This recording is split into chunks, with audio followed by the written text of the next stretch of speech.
બિસ્મિલ્લાહિર્રહમાનિર્રહીમ। કેમ છો સગલા? આજે આપણે ટોપીના ઉપર કલફ કરીશું।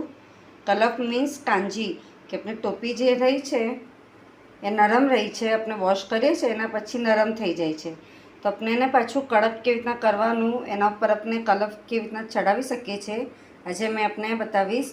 સૌથી પહેલાં આપણે ટોપી જે રહી છે એને બરાબરથી વોશ કરી લેવાનું ને ગીલું જ રાખવાનું છે, સુખાવી નથી લેવાનું।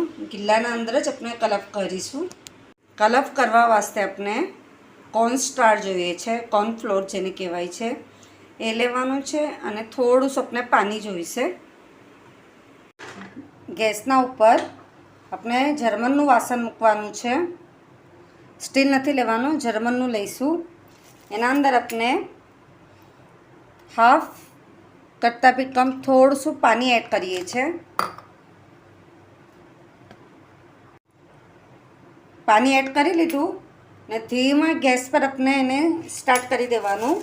આપણા પાસે કોર્નફ્લોર છે, કોર્નસ્ટાર બી આપણે કહી શકીએ છીએ, એ લઈ લેવાનું।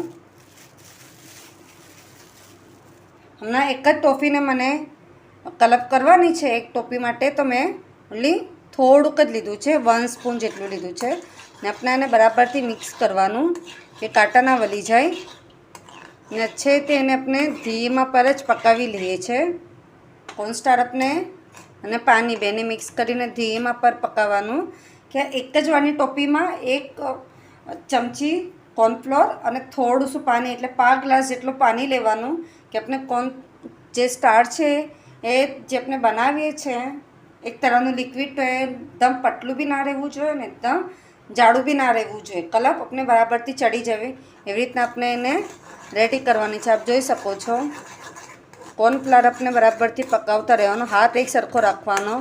જરા આપણે ઘટ્ટું લાગે છે પછી આપણે એને થોડું પાણી એડ કરી લેવાનું, પછી આપણે એને ચલાવતા રહેવાનું છે બરાબરથી। કોઈ ઘટ્ટો પેસ્ટ બનીને રેડી થઈ જાય છે, જેનાથી આપણી ટોપી ખરાબ થઈ જાય છે અને ખરાબ બી નહીં થતી, અને આપણે કન્ટિન્યુ ચલાવતા રહેવાનું છે કે એના અંદર ઘાટા ના પડી જાય, ને તો કલફના અંદર બરાબર નહીં બેસે। લગભગ આપણે 5 મિનિટ એકદમ સ્લો આંચ પર આપણે પકાવવાનું છે, એને ધીમી આંચ કરીને પછી જ આપણે રેડી કરીશું। આપ જોઈ શકો છો એક જો પેસ્ટ રેડી થાય છે, એના પતલું છે અને જાડું છે। 5 મિનિટ આપણે એને એકદમ રેડી કરી લઈએ છીએ। હવે તપનું રેડી થાય છે, ચીપચીપું રહી છે થોડું શું। હવે આપણે એકદમ પતલું બી નથી અને એકદમ જાડું બી નથી, આપ જોઈ શકો છો।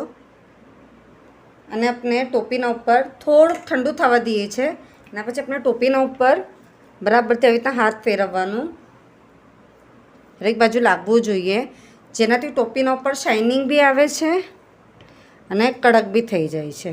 આપ જોઈ શકો છો આ કલફ કરી રહ્યા છે એ પાર્ટ ને આ વિધાઉટ કલફ પાર્ટ, તો અહીંયા શાઇનિંગ આવે છે ને અહીંયા શાઇનિંગ નથી આવતી। આખું આપણે પૂરું કમ્પ્લીટ કરી લેવાનું, પૂરું નીચે બી આપણે પેટર્ન છે વા બી આપણે કરી શકીએ છીએ, ને આને આપણે સિલ્વર ગોલ્ડન ટોપી છે એના ઉપર બી આપણે કરી શકીએ છીએ, તેમાં બી પ્રોબ્લેમ નહીં થતી। ગોલ્ડન ટોપી બી આપણી ટાઈટ થઈ જાય છે, કડક થઈ જાય છે, અને વ્હાઈટ ટોપી બી આપણી કડક થઈ જાય છે। આપ સગલાને મારો વિડીયો પસંદ આવ્યો તો પ્લીઝ વિડીયો લાઈક કરીએ, કંઈ ના સમજ પડે તો કમેન્ટ્સમાં ज़रूर પૂછીએ। આપ સગલાનો સપોર્ટ મળે છે એના માટે ઘણું ઘણું શુક્રાન।